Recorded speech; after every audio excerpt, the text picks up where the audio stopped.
If you've played Lords of Shadow, you know that Dracula hasn't had the easiest of lives, and that he's an angry dude who's good at the whole combat thing.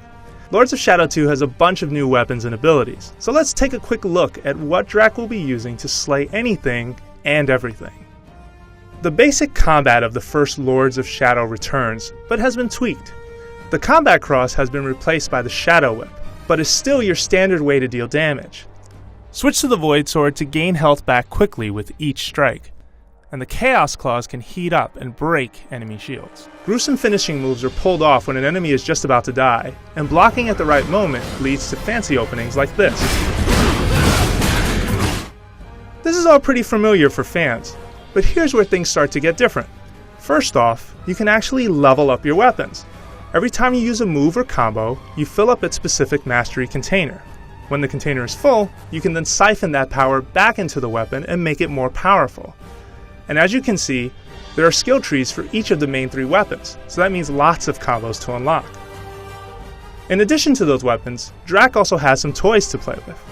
Shadow daggers are your normal projectiles, but adding void powers to them will make an ice attack that freezes enemies in place, and adding chaos power will create missiles that explode on impact. Of course, Dracula is, spoilers, a vampire, so that also opens up some new abilities. Like vampires of legend, he can turn into mist and pass through certain objects, or avoid enemy attacks. There's a time limit for this move, but it's handy in a pinch. Your vampire glamour ability can take over certain clueless enemies, and if things are getting really out of hand, Drac can take a page from Batman and summon a swarm of bats to keep enemies occupied. It's handy for crowd control, and it's just hilarious to look at. I mean, come on, look at that.